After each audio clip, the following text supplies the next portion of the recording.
Você sabia que o diagnóstico de autismo em meninas ocorre mais tardiamente do que em meninos? Então, antes da gente começar, não se esqueça de seguir o nosso canal, né? Ative os sininhos das notificações, assim você não vai perder nenhum conteúdo que a gente posta aqui. Deixe seu like, que é aquele joinha, e nos siga também nas redes sociais. Eu sou Maíra Oliveira, fonoaudióloga, e junto comigo, meu amigo Max Leonel, que é o pai de Enzo, de 7 anos, que teve o diagnóstico de autismo aos 2. Boa noite, gente. Hoje a gente vai falar um pouquinho sobre o autismo. O autismo ele é um transtorno do neurodesenvolvimento que é caracterizado pelo desenvolvimento atípico. Normalmente acontece durante o desenvolvimento infantil. Ele é caracterizado pelo comprometimento da comunicação e interação social, além de ter também padrões restritos e repetitivos de comportamentos. O autismo normalmente ele vem com algumas características e alguns marcos pontuais. Ele é um diagnóstico clínico, ou seja, ele não tem um exame que define o autismo. Então é clínico e observacional. E hoje, nosso foco maior é falar sobre autismo em meninas. É um diagnóstico mais tardio, um diagnóstico que ele é mais difícil de se dar, porque as meninas, ela tem uma camuflagem social. O que é essa camuflagem social? As meninas, elas conseguem se adaptar aos diferentes contextos sociais, né, que ela está inserida. As meninas, ela tem normalmente o estereótipo que é aquela criança mais quietinha, é aquela menina que gosta de ficar mais sozinha. Ela normalmente fica ali no cantinho dela. Então, o autismo em meninas, normalmente o diagnóstico não tende a acontecer mais na infância, né, como os meninos. Mas isso não quer dizer que as características não estão presentes desde a infância. Apesar do diagnóstico acontecer mais para a adolescência, né, porque é quando a parte social ela começa a ficar mais elaborada, ela começa a não conseguir se adaptar ao meio, que essas características vão ficando mais evidentes. E na adolescência também vão surgindo outras características que estão associadas ao autismo, que é a depressão, é a compulsividade alimentar, né? É a dificuldade maior de estar inserida no meio. Hoje tem estudos assim que apontam que nos Estados Unidos que 1 a cada 36 crianças de até 8 anos de idade, uma delas é autista. Então o diagnóstico, ele em meninos, ele tende a ser mais precoce do que em meninas. E hoje a gente vai falar sobre isso, né? Como que foi a nossa convidada de hoje? Ela é a mãe de uma menina autista que teve um diagnóstico tardio. Como a gente veio falar especificamente do autismo em meninas, Max vai apresentar a nossa convidada.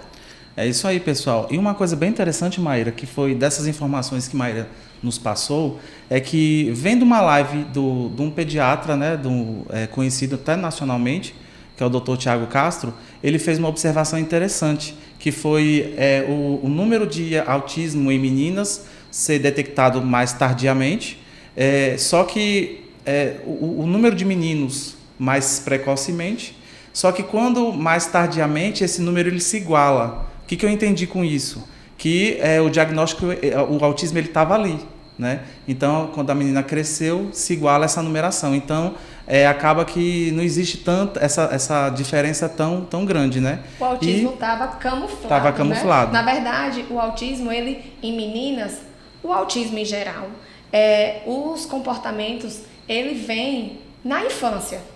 Nas meninas, eles ficam mais evidentes na adolescência. É mais tardio, mas isso não quer dizer que desde os primeiros anos não estava lá. Então, por isso que fala da camuflagem social no diagnóstico do autismo em meninas. Isso é bem legal. E nossa convidada de hoje, ela é professora, uma pessoa muito doce, muito querida, já conheço ela há bons anos, né? Ela foi a primeira professora do Enzo, né? Quando o Enzo começou na escola, e nesse momento a gente se conheceu e foi muito bacana, uma pessoa muito legal. Ela é mãe da Mariana, né? Marina. Marina? Marina. Oh, sempre, gente, o nome sempre foge. Ela é mãe da Marina, de 13 anos, e do Samuel, de 3 anos. A professora, muito prazer, né, de te ter aqui, Letícia Barbosa. Seja bem-vinda, Letícia, ao nosso podcast. Prazer todo meu. Eu vou me apresentar, né, Letícia, sou professora, sou formada em letras, mas tive esse convite para ir para a educação infantil na área de pedagogia. E para mim foi assim um divisor de águas, porque foi aí que eu comecei a perceber, né, que Marina não era, que tinha alguma coisa ali que diferenciava ela das outras crianças. E também de poder tirar uns traumas que eu tive de criança mesmo, por conta dos trabalhos que eu tive com ela. E aí eu comecei a perceber que aquelas características, aqueles traços que ela tinha não eram normais, né? Quando eu vi o Enzo, né, eu falei, nossa, mas Marina faz isso também. Mas qual é a dificuldade maior? O déficit pedagógico que não tinha.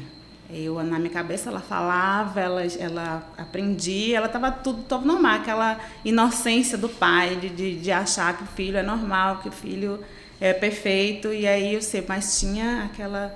Aí assim, com o passar do tempo, eu fui vendo que não, que tinha alguma coisa. E aí perguntava aos professores, não, ela é ótima, ela só é muito tímida.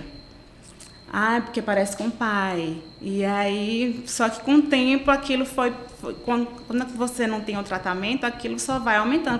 Quando chegou na adolescência, né, ela começou a ter muita dificuldade na socialização, e aí aquilo tomou uma proporção muito grande. Ela começou a ter compulsão alimentar, ela começou a ficar mais deprimida, e aí eu tive que buscar. Quando você começou, né, a dar aula para o Enzo, e que você começou a perceber assim, nossa, a minha filha tem essas mesmas coisinhas, características do Enzo. Ela tinha quantos anos? Ela já tinha uns 8 para 9 anos. 8 anos. E aí eu via, só que assim, até então, há 13 anos atrás, não se via falar tanto sobre autismo como se vê hoje. Sim. E aí, assim, eu nunca tinha visto uma criança que tinha aquelas mesmas coisas. Então, para mim, era o jeitinho dela.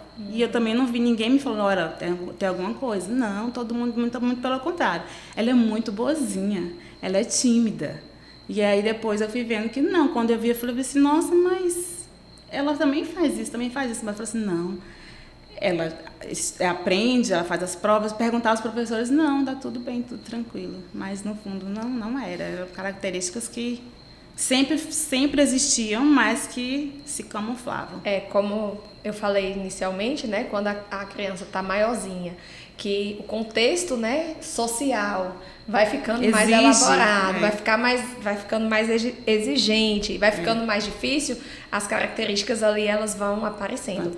E eu não posso deixar, né, nós não podemos deixar de falar aqui de duas pessoas que apoiam o neurodesenvolvimento, duas pessoas importantes que fazem com que esse podcast aconteça, que é a doutora Manuela Larré, que ela é odontopediatra, né? Ela é uma dentista que cuida de crianças e cada vez mais ela está se especializando no atendimento de crianças atípicas, né? Com algum transtorno ou algum tipo de deficiência. Então, apesar dela atender crianças típicas também, mas o consultório dela, gente, é todo adaptado para crianças atípicas. Ela tem um manejo com criança, ela é um doce de pessoa que, né, trata bem. Inclusive, até um convite já fica em pé para você ir lá visitar o consultório dela, porque aquela aflição que a gente fica de levar a criança no dentista, com ela eu pude perceber, das vezes que eu tive lá, que é uma grande possibilidade de que isso não exista, né? A criança fica um pouco mais tranquila, ela tem todo um carinho, é muito bacana.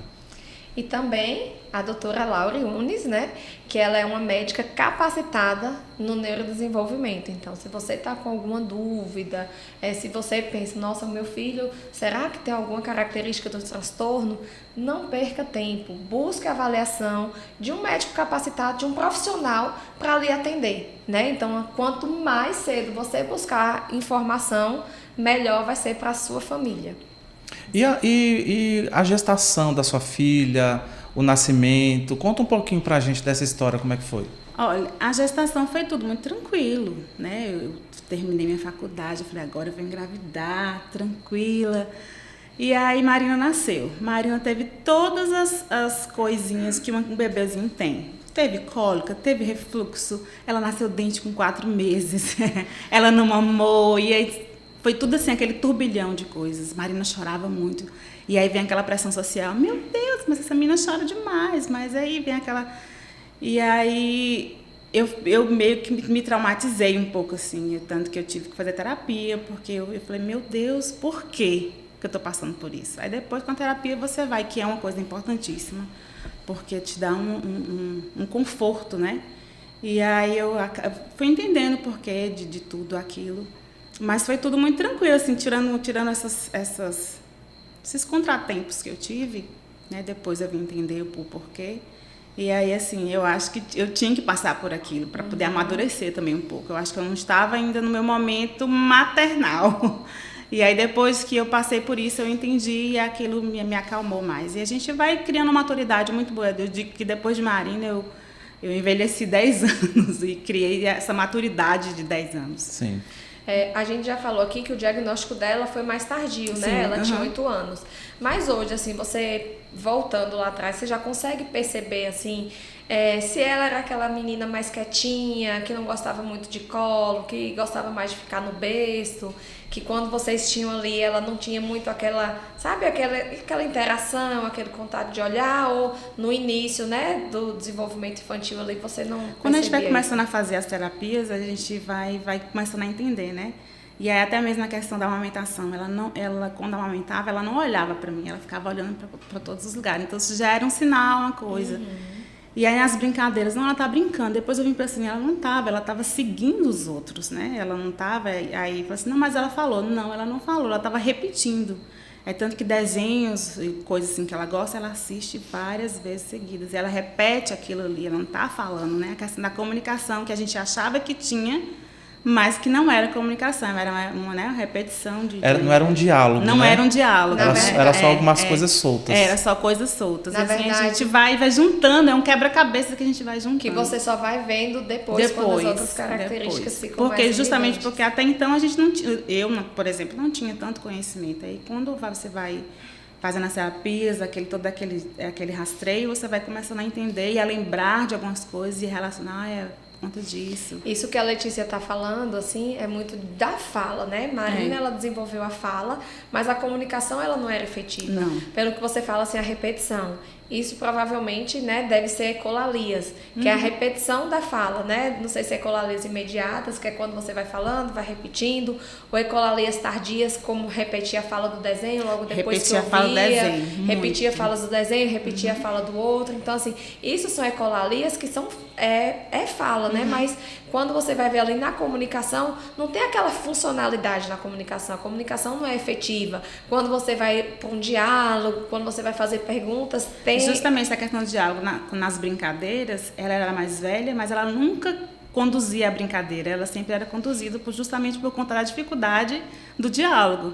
Ela sempre era conduzida. Eu falei assim, nossa, ela é mais velha, mas quem conduz são os pequenos. É isso que tem muito também no autismo de meninas, né? Que a parte da comunicação e da fala, ela não é tão prejudicada. Então, no autismo, qual é uma característica que as pessoas sempre chegam? O meu filho não fala. Então, por ela ter essa fala, isso também já foi mascarado nessa parte da comunicação, né? Não, ela tá falando, ela tá se comunicando. Então, ela fala bem. Então, né, naquele momento que eu já é diferente do outro. O outro já não fala, né? Você tem outro filho? Já tem outro filho, o Samuel, de 3 anos, que já tem esse atraso da fala, já não é igual ela, que repetia. Ele tem um atraso mesmo. Agora que ele está começando com as terapias com fono, começar a falar, mas ainda assim o diálogo ainda é muito restrito. E aí você já é um marcador. Já é um Porque marcador. quando a criança não fala, não atinge os marcos de desenvolvimento da fala, já e é ele tem dois sinal pontos, de alerta. Alerta, o atraso da fala e o histórico familiar, né? Que Marina, além de Marina, o pai também é autista. TDAH e TEA. Antes disso, eu já fiquei curiosa aqui, porque vamos uma coisa de cada vez. Porque a Letícia já falou, né, diagnóstico de Marina, que foi tardio.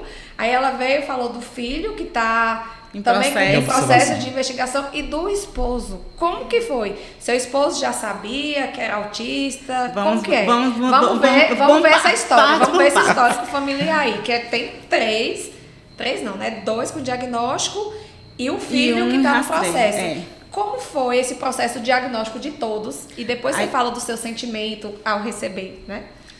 Assim, como eu falei antes, a questão de eu ter vindo para a educação infantil foi assim, um divisor de águas, porque é lá onde está o início de tudo, né? Que a gente começa a observar as mudanças, o que tem que estar no padrão, o que não está. E aí, quando eu fui percebendo, eu via Enzo, via outras crianças, eu já tinha no fundo eu sabia que tinha uma coisa que não estava certa. E aí quando fui buscar, eu sabia, mas ao mesmo tempo a gente fica assim, eu acho que não, mas parece. Torce para que não, né? Torce para que não. E aí na primeira sessão a psicóloga já disse, já me alertou da possibilidade. E aí não teve outro caminho. Eu fui buscando uma timidez dela, né? Que é a questão da menina timidez, mas o caminho foi tudo para o TEA. E aí quando a gente quando a gente foi para neuro, né? Que a psicóloga encaminhou para neuro. Aí a psicóloga olhando o relatório, o laudo, ela assim, mas tem muitos traços, né? E eu falei, meu Deus, tantos traços, e eu, não né? Enxergava. E aí ela foi assim, sem sombra de dúvidas. E aí, quando você recebe o diagnóstico do TEA, é aquele susto, né? Todo mundo calado, e aí agora? O que eu vou fazer? Mas foi tranquilo, porque eu acho que eu já, como eu já tinha já sabia. Você já foi se moldando. Já foi me moldando. E aí foi um pouquinho mais fácil, mas é um baque, é um susto, assim, meu Deus, é agora. Né? E ela é adolescente, até hoje ela meio que não se aceita, porque ela tem muito aquela questão do preconceito, porque até então a gente tem uma imagem de autista, aquele autista severo. E aí as pessoas não entendem que cada autista é de um jeito, né? Ela é nível 1 de suporte? Ela é nível 1 de suporte. Então, eu sempre busco falar para ela assim, cada um é de um jeito. Você tem essas características, o outro tem aquelas e o outro tem as outras características. Então, é um trabalho de formiguinha, assim, para aceitar e tudo.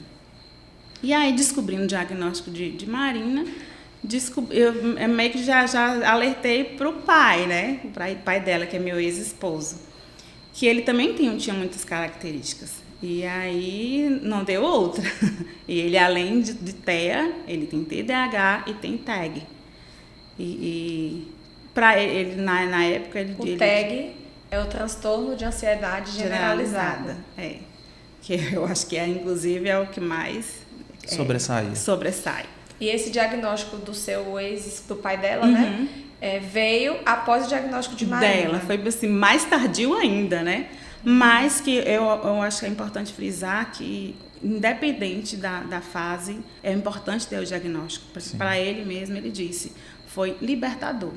Porque a partir da descoberta, eu consegui me compreender, entender o porquê de algumas características, algumas coisas que ele fazia. Então, assim, é importantíssimo o diagnóstico. E isso que você acaba de falar, eu vejo que é uma das coisas mais importantes para qualquer pessoa ou família atípica. Porque a gente sabe que muitas famílias sabem ali no fundo que existe, mas não quer aceitar, não quer buscar, tem medo de receber o diagnóstico. Mas, gente, a recepção do diagnóstico é a porta que se abre para que o futuro daquela pessoa seja melhor. Exatamente. Quanto mais cedo ser identificado, né, independente das circunstâncias, sempre vai ser melhor. Com certeza. Assim, é qualidade de vida, inclusive. Total. Porque a Marina já estava ao ponto de estar começando a desenvolver comorbidades, como sono alimentar, uma ansiedade que poderia gerar uma depressão. Então, assim, quando você descobre, você começa a tratar o problema na raiz ali, né, no início. Então é preciso, ao contrário do pai, que teve algumas comorbidades que não foram tratadas, que agora a dificuldade está enorme, né? A quantidade de remédio que ele toma para poder cuidar disso tudo é gigantesca, por conta de um diagnóstico que não teve na infância, né? Sim. E assim, como que a família de vocês se adaptou a essa nova realidade após o diagnóstico, né? Teve mudanças, né? Tipo, mudanças de rotina, na expectativa? Conta assim pra gente. Depois de tudo isso, como que vocês receberam essa notícia? Não, aí a gente foi buscar, né? Porque eu acho assim, as terapias são feitas de acordo com a necessidade de cada um. Ela como é nível de suporte, a maior necessidade dela é a questão social. Ela tem dificuldade na socialização, então a gente foi buscar psicólogo. E aí terapias, eu acho que assim, tem que ter. E assim, de acordo com a necessidade de cada um. A princípio, o que mais incomodava ela? A questão da socialização. É tanto que ela fez, no início, sempre vai fazendo, aí a psicóloga dá alta, mas quando tem a necessidade, ela volta de novo. E é o que, né, a gente precisa estar sempre controlando. Sentiu que ela está tendo alguma recaída, volta de novo. É tanto que agora ela mesmo se reconhece e sabe, eu quero voltar. Então ela já tem esse controle, né? E eu acho que é por conta das terapias. Então ela já sabe meio que se moldar, assim. Então o diagnóstico foi importante, né? Muito. Para que ela se entendesse. Para ela entender como que ela está lidando ali com as emoções, que aquilo não é porque ela é uma pessoa tímida. Exatamente, lidar com as emoções. Não é uma criança, não é uma adolescente, né, na época. É antissocial, é porque realmente é uma característica do transtorno. E isso fez com que vocês buscassem ajuda para ela conviver, né, de uma forma mais leve. Né? E aí eu acho que ajuda também com o Samuel, porque a gente como já tem essa experiência, a gente já começou a buscar um pouco mais cedo. Teve aquela dúvida, falei assim, vamos tirar a dúvida logo, né? E aí, como tem essa questão do atraso da fala, tem a questão do histórico familiar, nós estamos fazendo justamente para não ter os problemas que nós tivemos com Marina, né? Da demora, do diagnóstico. E aí a gente está aí nesse rastreio. Sempre tem aquela esperança, tomara que não, mas claro. se for a gente buscar. já está buscando, né? Para poder que é o mais resolver. importante. Que é o diagnóstico precoce é muito importante, né? Para que a criança tenha os estímulos adequados, que você, né, quanto mais você tem o diagnóstico mais precoce, mais cedo vocês começam as intervenções, melhor o prognóstico da criança, exatamente. Melhor o desenvolvimento. Ela vai ser estimulada para buscar o nivelamento do desenvolvimento atípico. Se não conseguir, né, que não é todas as crianças que conseguem, mas ela ter pelo menos uma melhor qualidade, né, de vida e melhorar a convivência com o outro, melhorar e a eu tive a sorte de ter as duas, né? A menina, que é uma quietinha, né, toda perfeitinha ali, e o menino, que é impossível, que eu tive a experiência das duas formas. A menina que falava, o que repetia, o menino que já não falava e que era impossível, que batia, que era agressivo, então eu tive as duas experiências. Será que você estava dentro dos estudos da literatura, né, que já fala exatamente isso, da camuflagem social no diagnóstico das meninas, porque os meninos mais cedo desenvolvem esses comportamentos de hiperatividade, de impulsividade, de comportamentos repetitivos. Então, tá vendo, gente, ó? Os estudos são verdadeiros. A família da Letícia bate direitinho com os estudos da literatura. Eu venho para comprovar os estudos. E o mais bacana disso tudo, gente, é que vocês estão vendo a Letícia falando disso sorrindo. Isso eu acho que é uma das coisas mais fortes para se conseguir todo esse apoio para os dois, tanto para você também, porque acho que você também é o ponto principal ali. E a Marina hoje, no dia a dia, já sabendo do diagnóstico, já buscando intervenção e tendo isso, como é que ela é? A Marina eu tenho que respirar, porque ela é assim, meu porto seguro, assim. Eu acho que eu não sei se você passou por isso, mas eu acho que com todo isso que a gente passa, parece que a gente cria um vínculo maior com o filho autista. Eu não sei se é aquela questão de proteger, né? E eu tenho um vínculo assim com ela que é inexplicável. Ela é um amor de menina, assim, é meu braço direito, assim, com a questão da separação. ela que ficou comigo, assim, o tempo todo, ela que me ajuda, ela que é minha parceira. Marina é minha Cuida parceira. do irmãozinho. Cuida do irmãozinho super. Isso Super. é bom também. Tem toda a paciência, porque ele é difícil. E ela tem toda Ele é a paciência. abençoado. Abençoado. Ela tem toda a paciência do mundo com ele, assim. É tanto que quando eu tô lá, ela... Vem cá, Samuel, deixa minha mãe aí. E assim, não tem explicação. Ela é uma menina de ouro, assim. E você vê que hoje, essa questão, por ela ser autista, existe hoje alguma coisa que seja grande, que atrapalhe ela em alguma coisa? Que eu acho que as pessoas que estão em casa, elas estão querendo saber, né? No dia a dia dela hoje, se é um dia a dia que flui, se tem alguma coisa ainda que ela, né? Como é que é isso? Eu acho assim, os pais têm um papel importantíssimo na vida do autista. Eu, por exemplo, me vejo porque ela me copia. É tanto que quando a gente se separou, eu e o pai dela, eu precisei manter assim a mais naturalidade possível nesse momento. Porque se eu chorasse, se eu brigasse, ela ia pegar essas emoções para ela.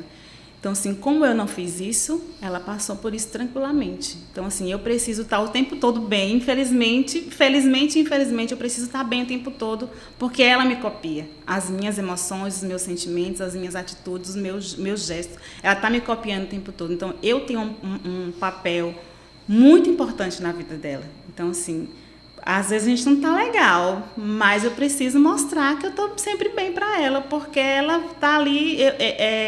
O bem-estar dela depende disso. Então, assim, eu sei da importância que eu tenho assim, na vida dela. Nessa questão do copiar, do imitar, ela está me imitando. Então, assim, eu preciso estar bem o tempo todo. Você consegue, assim, falar pra gente um pouquinho, assim, do papel da escola no desenvolvimento da sua filha, né? Assim, né, que se tem a parceria da escola, como é que vocês lidam com isso, né? Ali a escola ter um papel importante para o desenvolvimento dela, hoje já com 13 anos.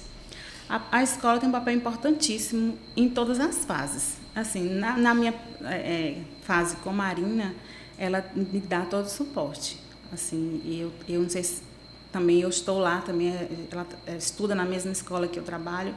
Então, assim, volto a dizer de novo o papel da família. A família tem que estar, principalmente a família atípica, ali próximo e cobrando, e atrás, e como é que tá, e como é que não tá. Não sei se porque eu sou extremamente, mesmo sendo professora, eu sou extremamente participativa e estou, assim, atenta o tempo todo. Então, assim, eu tenho muito feedback dos professores, como é que ela está, como é que ela não está, e se ela tá bem, se está conversando, se já está socializando com os colegas. Então, eu tenho um feedback muito bom. E, assim, mesmo se eu não estivesse, eu acredito que eu estaria atrás também de estar buscando, porque a gente precisa. É uma coisa que, nessa fase dela de adolescência, eu tenho muita preocupação com bullying, né? E a gente sabe que é a realidade. Então, a gente precisa estar muito atento. Como é que tá? Como é que essa criança tá? Como é que essa adolescente tá, né? Está sofrendo alguma coisa, ela está conseguindo socializar, como é que os colegas estão tratando. Então, a gente tem que estar muito atenta. Como é que vocês lidam assim, com esse estigma, esse preconceito mesmo? Ah, ela já tem um diagnóstico, provavelmente que na sala de aula e na escola todo mundo sabe que a Marina é autista, né? Tem alguma dificuldade? Como é que vocês, né, lidam? Não, assim, eu acho que na nossa escola tem, assim, muito cuidado com isso, porque nós temos muitas crianças. Inclusive, na sala dela tem outra colega que também é autista. Então, menina também? Menina também, que já é diferente dela. E aí, assim, é muito comum, assim, comum para eles, assim, ter colegas atípicas, né? Eles lidam com muita tranquilidade e acolhem muito bem. Eu fico ali atenta, tchau, Marina, oi, Marina. Eles têm um acolhimento muito bom. Isso é muito, sabe, isso é muito importante ouvir. Tranquilizador. Esperançoso, né? É isso que o papel do nosso podcast aqui também é levar informação também para famílias típicas, para que as crianças ajam com todos os autistas como os colegas da sua filha agem com ela, né? Como se a naturalidade. entendendo que cada pessoa tem as suas diferenças, que ninguém é igual, independente do diagnóstico do autismo ou não. E a gente trabalha muito para levar informações para que as crianças, desde pequena comecem a entender isso, né? Que o autismo está ali, que é um transtorno, e precisa entender as características e aceitar as diferenças. Eu acho que não só o autismo, mas com todas as deficiências. Eu acho que as famílias, eu acho importante do podcast é justamente isso, a informação.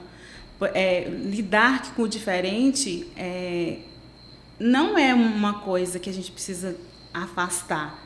E assim, isso é coisa que a gente tem que tratar desde pequeno. Acolher. Porque eu já tive, ao mesmo tempo que Marina foi muito bem acolhida, o Samuel já não. Porque era uma criança que já era agressiva, uma criança que batia, que mordia. Então, os pais não sabiam muito lidar com isso. Então, por isso a importância da informação. Como é que eu vou lidar com esse diferente? Entender que são manifestações. A impulsividade, a agressividade. Exatamente. É uma manifestação. E eu não posso tratar a agressividade com agressividade. Porque a gente sabe que acontece muito. E a gente, assim, informação. Eu acho que a receita de tudo é informação. A gente precisa se informar. Principalmente vindo de famílias atípicas, de famílias típicas. Porque eu já fiquei sabendo de situações que pais de crianças típicas tiraram da escola porque imaginavam que o atípico atrapalhava o típico. Então, que a gente vê que isso não acontece a partir do momento que existe essa informação. Exatamente. Isso, né? Infelizmente, isso acontece. Eu tive a experiência de perguntarem: Samuel vai estudar na turma? Tipo assim, se ele fosse estudar na turma, que não iria colocar porque ele era, né? E, assim, falta de informação. E aí depois, assim, graças a Deus, eu tive, assim, professoras maravilhosas que não é assim, a gente tem que tratar de tal forma. Então, tudo é informação e preparo, né? Acho que a escola tem que estar muito preparada para poder lidar com toda essa diversidade que tá aí, né? Tá aí. E tem alguma história, algum momento bacana, assim, que você viveu com ela, que você pode contar pra gente? Inspirador? Eu acho que um momento muito bacana assim que eu vivi com ela foi quando ela foi conhecer o mar, porque Mariana quer dizer do mar. Quando a gente programou uma viagem, a gente foi para lá, gente, ela foi assim uma coisa incrível, parece que ela tinha uma conexão com aquilo ali, que ela quis passar o dia todo na água, assim, ela não quis sair. Quando saiu, ela chorou. Não queria ir embora. Eu falei, meu Deus. Então, assim, o autista tem muito essa questão com a água, né? E ela muito mais que os outros. Assim, foi um momento, assim, indescritível. Foi muito, muito bacana. Com eles foi igual. Foi, não queria sair de jeito nenhum. Não, e ela chorou, que não queria ir embora. E ela, para comer, ela não queria. Já não gosta muito de comer.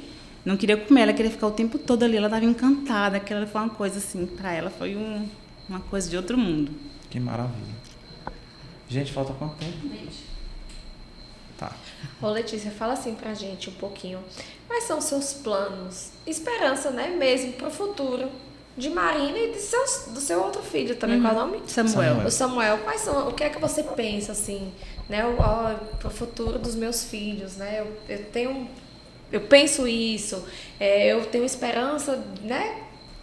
Conta assim pra gente, o que é que você pensa sobre isso?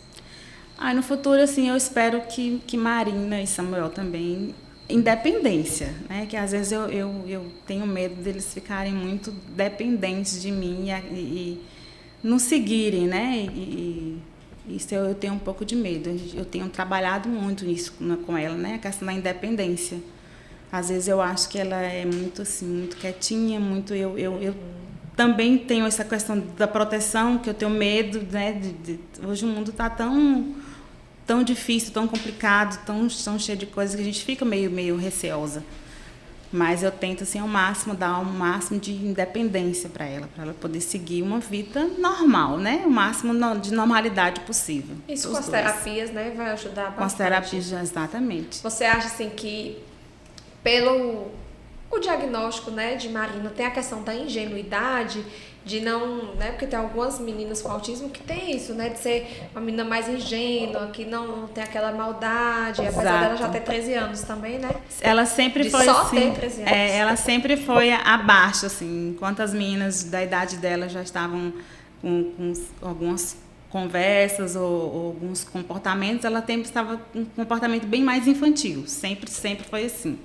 Eu não sei se por conta da ingenuidade ou por conta da dificuldade de socializar, ela sempre teve dificuldade com os pares, ela nunca teve facilidade com socializar com as crianças ou meninas da idade dela, sempre com crianças um pouco mais jovens, com quem ela mais se identificava. E até hoje, assim, ela tem essa característica de ser um pouco mais infantil do que as crianças da idade. E você, assim, desenvolveu alguma estratégia, né, para apoiar o desenvolvimento dela, o bem-estar, essa inclusão, né, essa interação social? Eu fiz com Marina, funcionou dessa forma? Ou você foi deixando fluir normalmente com as terapias? Não, Marina, eu preciso sempre estar intervindo, porque a dificuldade que ela tem de socialização é muito grande. Então, eu tenho que sempre estar buscando amizades, ir na casa de alguém, ou sair, para ela poder estar socializando, porque se depender dela, ela não quer sair, ela quer ficar no cantinho dela, né? Hoje ela já... Pode falar. Hoje ela já frequenta, assim, a casa de colegas? Ou ela não primos. gosta? Colegas da escola, assim, ela já tem essa vontade de ir ou ainda prefere ficar sozinha em casa? Não, ela tem, assim, alguns colegas de escola e mais os primos, alguns vizinhos, assim, que ela tem um contato maior. Ela vai, mas assim, tem momentos que precisa vamos, porque senão ela não quer. Ela quer ficar no cantinho dela lá, ela tem dificuldade ali do sair, do socializar. Eu preciso estar sempre ali cutucando, porque senão ela não... Ela vai na padaria sozinha, assim, próximo, né? Porque, independente de qualquer coisa, a Marina só tem 13 anos, né? Ela ainda não é... É justamente essa questão da autonomia. Eu tenho muito receio, assim, com algumas coisas. Eu tenho medo mesmo. E aí, assim, eu tô começando a deixar ela de casa para a escola, porque eu moro perto, assim. E ela gosta quando eu dou essa confiança, esse voto de confiança para ela. Como todo, Na né? verdade, isso é tão importante, tudo que a gente vem falando, porque a terapia associada ao pai intervir em casa, o pai e a mãe intervir em casa, é o que faz né? Porque só a terapia em si, unificada, não vai resolver. Não vai adiantar. Tem que levar a terapia para dentro de casa, fazer sua parte, mãe, fazer sua parte, pai, o irmão, incluir todo mundo ali. Todo mundo. E trazer a terapia para dentro de casa. Isso é muito importante. Isso que a Letícia está falando de... Eu tenho receio, né? Eu tenho medo. Não é só porque Marina é autista, né? Hoje, no mundo que nós vivemos, a gente tem esse receio de dar essa liberdade e essa autonomia, porque ela só tem 13 anos. Mas é muito importante, né? Você deixar ela ir ali no mercado, que é próximo da sua casa, ir numa padaria, até mesmo para ela vivenciar essas questões sociais, ela ir comprar um pão. Então, você perceber que isso é importante para sua filha já é um passo muito grande, passo muito importante, né, para você trabalhar isso em você como mãe, né? Exatamente. Que eu acho que é uma dificuldade de todas as mães, né, gente? Não é só de mães de crianças autistas. Lógico que, como você está falando, ela tem mais a ingenuidade, né? E isso preocupa, mas ela vai estar trabalhando isso nas terapias para ter um desenvolvimento, né, ali dentro social, do social. Bem ao nível. E também essa questão que você falou que está deixando aos pouquinhos. Esse aos pouquinhos, ele se torna grande, né? Para ela é enorme. A gente nunca vai conseguir fazer algo deixar de uma hora para outra, não. Então vai aos pouquinhos, mas pelo menos vá. Né? Isso. Gente, não esqueça de seguir a gente, de seguir nosso canal, né? Sem Rótulo Podcast no YouTube. Não esqueça também de ativar os sininhos das notificações. Nós estamos postando conteúdos muito legais lá. Então, você estiver inscrito no nosso canal, colocamos conteúdo, você já vai ser avisado logo de primeira mão. Deixe seu like, que é importante pra gente, que é aquele joinha. Siga as nossas redes sociais, Sem Rótulo Podcast. Nós vamos estar Nós estamos preparando conteúdos muito legais para vocês. Muita coisa legal tá vindo. Inclusive, eu quero lembrar, quem não assistiu o segundo e o primeiro episódio que tá no canal, se deliciem lá, porque tem muita coisa bacana. Inclusive, o primeiro fala o que é a neurodiversidade. Então, se alguma coisa escapou aqui, que você não entendeu, corre lá no primeiro episódio que você vai ver e aí as coisas vão começar a ligar. E agora a gente vai para um momento de descontração aqui com a Letícia, apesar que ela é super descontraída, né? Sim. E aí a gente... Foi leve, né? O nosso nossa, papo já foi seguindo assim. Isso na verdade, isso aqui faz jus ao nosso objetivo. A gente quer que as pessoas entendam que um diagnóstico não é o fim do mundo. Não é o fim do mundo. Muito pelo contrário, é o início. É o início. E que tudo melhora, tudo se ajeita, se ajusta, e a coisa vai fluindo. Marina sabe o que é que quer ser? Já fala, mãe, eu quero ser isso, quero ser aquilo. Ainda não. Ela tem fugiu o nome agora, de desenho. Ela desenha muito bem. Como é que você fala? Me fugiu. Engenheiro? Não. Passa. Ilustrador? Não. É como se fosse É a habilidade de desenhar? A habilidade de desenhar. Muito, muito bem. Então, eu acredito que vai ser alguma coisa nessa área aí. Arquiteto, ó. Quem sabe. Eu falei engenheiro, mas era arquiteto que eu estava querendo falar. Mas tudo bem, é normal, eu troco tudo. Letícia, a gente vai falar uma palavra para você, você vai dizer o que é que vem na sua cabeça. Mas tem que ser assim, na hora que eu falar, já fala, tá? Família. Meus filhos. Amor. Dos meus filhos também. Inspiração. Os filhos também. Não. Eu gosto muito do que eu faço, assim. Eu acho que o educar eu gosto muito. A gente percebe. Uma superação. Uma superação. Eu acho que do diagnóstico, assim, eu consegui superar assim, da melhor forma possível. Que bom, graças a Deus. Um desejo? Ser feliz. Assim, ter a missão cumprida. Uma motivação?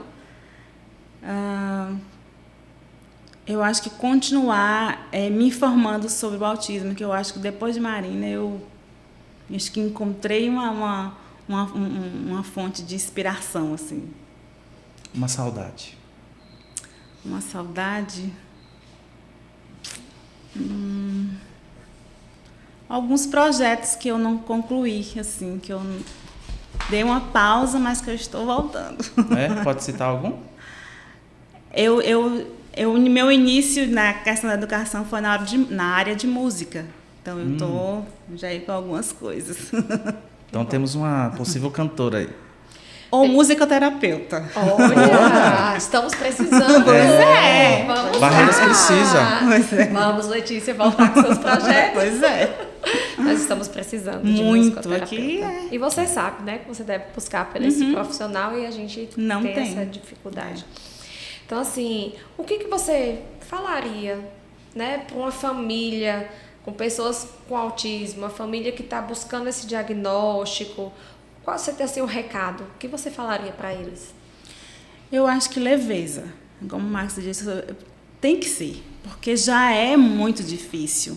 Aquela rotina de terapias, de você, às vezes, você não vê tanta mudança. Então, se você, além disso, você já leva toda essa situação com negatividade, aquilo só vai ser mais difícil ainda. Então, mais positividade, mais leveza com o diagnóstico, com as situações de terapias, eu acho que é a melhor solução possível, assim, a melhor forma de você lidar com isso, leveza e positividade. Com certeza. Então, gente, mais uma vez, não podemos deixar de falar da doutora Manuela Larrey, né, que ela é odontopediatra, que ela super apoia a neurodiversidade e está ali pronta para receber crianças típicas e atípicas. E a doutora Laura Yunes, né, que ela também é uma médica especializada no desenvolvimento infantil, né, e ela está trabalhando com crianças com transtorno do neurodesenvolvimento, né, e qualquer outro tipo ela de está desenvolvimento fazendo o encaminhamento de Samuel também. Doutora Laura. Está em boas mãos. E, Max, vamos falar também dos nossos apoiadores? Sim, nossos apoiadores, tá? Que são as empresas aí também nos apoiam, que acreditam no nosso projeto. Mega 30, né? Roupas de muita qualidade, com preço muito bacana. Tal. Tem a ONI Agência, que cede para a gente esse lindo espaço aqui para poder fazer esse conteúdo para você. A Usina de Ideias, que fez essa logomarca linda, eu sou apaixonada por ela. Precisando, né, de logomarca, no nosso programa, Usina de Ideias, né? tá aí Usina com de vocês. Ideias. Tem a Festart também com as nossas canecas, né, personalizada, dando um charme, né, para o nosso programa aqui, que isso é muito importante. Tem tudo organizadinho aqui, nossas papeladas, né, tudo bonitinho, tá? E tem também a Matuto, tá me vestindo, roupas masculinas, tá? Então, você que gosta de se vestir bem, de ter um preço legal, um preço justo, viu? Com a Matuto, roupas masculinas. E a Amanda Mota, né, que é responsável pelo esse rostinho lindo aqui. É, Amanda. Amanda jogou essa tudo, hein? transformação, maquiagem, ela joga duro. Amanda, obrigada por nos apoiar também nesse momento. Então, vamos agradecer aqui a Letícia pela sua disponibilidade, por ter vindo aqui compartilhar um pouquinho da sua história, da história da sua família, né? Para você ver que foi muito importante. Assim, eu fiquei, né? Eu estava ansiosa por esse momento de, olha, pelo diagnóstico da minha filha, ver o diagnóstico do pai dos meus filhos e depois do meu outro filho. Então, foi muito importante essa troca, esse bate-papo aqui descontraído, como o Max falou. Ver que você fala tudo com muita leveza, que você, né, buscou ali do diagnóstico, você deu a volta por cima, foi buscando, né, todas as informações para que tenha esse sorriso largo no rosto. Isso é então, maravilhoso. Muito obrigada, Letícia. Eu que agradeço. Eu acho que informação é tudo, é a base de tudo. Ao jeito que você está informada, que você sabe de como se tratar, né, as pessoas, principalmente a questão das pessoas atípicas, tudo é diferente, tudo é mais tranquilo, mais leve, mais positivo. Sim. E pode contar com a gente nessa sua caminhada atípica para que ela fique mais leve. Qualquer coisa, o podcast aqui, o Sem Rótulo, vai estar aqui, junto contigo. E eu não tenho nem palavras para agradecer, né? Mais uma vez, muito obrigado não só por estar aqui, mas por ter ajudado a gente no início com o Enzo, né? Porque você participou também daquele momento do diagnóstico de Enzo. Está participando agora com o Heitor, né? Heitor tá lá contigo e ele chega falando da tia Letícia, né? Então, assim, muito obrigado. A gente está aqui para o que der e vier, não só para você, Letícia, mas para você que está em casa. O Sem Rótulo existe para te dar a mão, para você ver que não está sozinho, que você pode contar com a gente. Pode chamar lá no direct que a gente responde, tá? A gente está aqui não só por nós, mas a gente está aqui por você também, tá? Fique atento nos próximos episódios, vem muita coisa por aí. Não esquece, deixa o like, se inscreva no canal, vai lá no Instagram, tá? Segue a gente que vem muita coisa boa por aí, tá bom? Gente, mais uma vez, obrigado, né? Maíra, até o próximo episódio. Obrigado, minha parceira aqui, que, né, quando eu falo uma coisinha, ela já vem e tá, né, tá tudo aqui. E não acaba por aí, tá? Um presente para nossa convidada. Muito da obrigada. Festart personalizados, hein? Se quiser abrir, fica à vontade. Obrigada, é uma canequinha igual a essa. Tá? Mas já adianta logo. Já adianta. Porque tem que mostrar, porque uma coisa perfeita dessa tem que falar. Já deu, ele já dá o spoiler antes de abrir, já vai ver o que é, já perdeu a expectativa do A surpresa. Max sendo Max. Eu não tenho jeito, eu tenho que me segurar, né? E aí eu não consigo. Muitíssimo obrigada, gente. Vamos ver a canequinha. Vamos ver? Pode ir. Gente, a Festart, ela é perfeita. Olha aí o detalhe. O detalhe, tudo. Deixa eu tirar isso. Olha só, gente. Que linda. Ainda tem um mimozinho lá dentro. Ó. Tô vendo aqui. Muito obrigada. Tchau, gente. Até o próximo episódio. Tchau, gente.